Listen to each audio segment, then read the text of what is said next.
Здравейте! Днес ще приготвим лаврак. Ще го изпечем целен на фурна, ще му сложим билки, ще му сложим лимон и накрая ще го обезкостим и ще го залеем с един много ароматен маслено-чеснов сос. Рецептата е интересна, затова останете с нас, ние сме Безруково и започваме. За да приготвим днешната рецепта ще ни трябват 2 лаврака.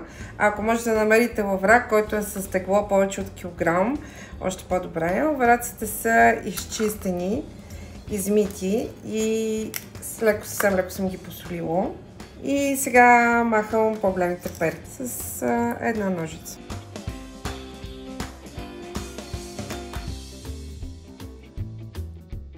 Сега ще добавя още малко сол отвън и отвътре на рибката.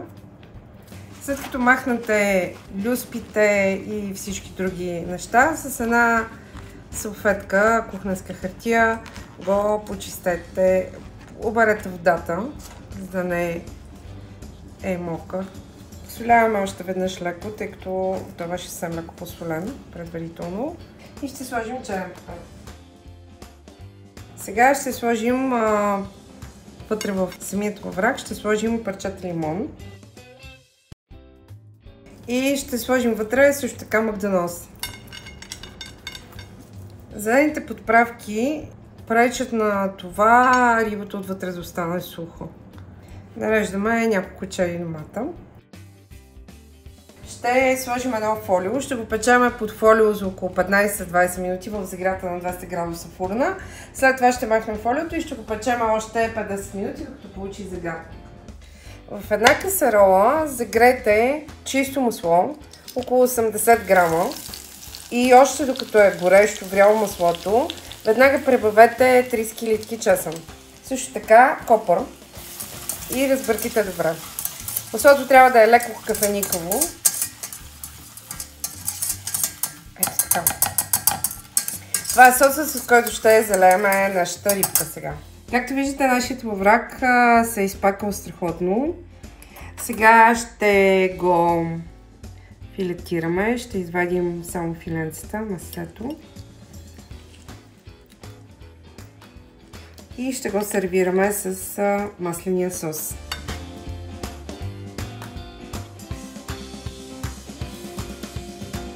Вътрешната част оставаме. Долната част можете да извадите костите, там където не са судрили, тъй като те са много големи. Няма никакъв проблем да бъдат извадени. Тук има също от перката още кост, която също я махаме.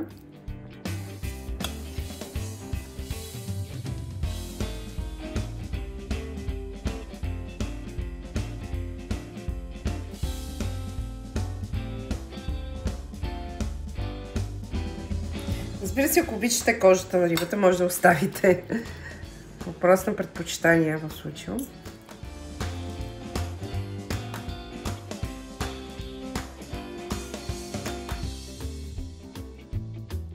Сега ще подредим доматчетата.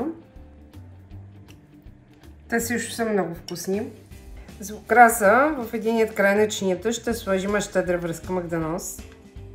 И ще подредим лимони. Ето така се получава нашият лаврак. И отгоре поливаме с чесново-масленият сос. Днес приготвихме този нежен и много вкусен лаврак. Направихме към него един маслено-чеснов сос, който обязателно трябва да опитате, защото е подходящ за всякакви видове риба. Получи се красиво и богато блюдо. Надяваме се да ви е било интересно. Ако това е така, не забравяйте да се абонирате за нашия канал, да сложите един палец горе и да ни напишете, ако приготвите лаврака по тази рецепта. Благодаря ви, че бяхте с нас. Ние сме Безруково.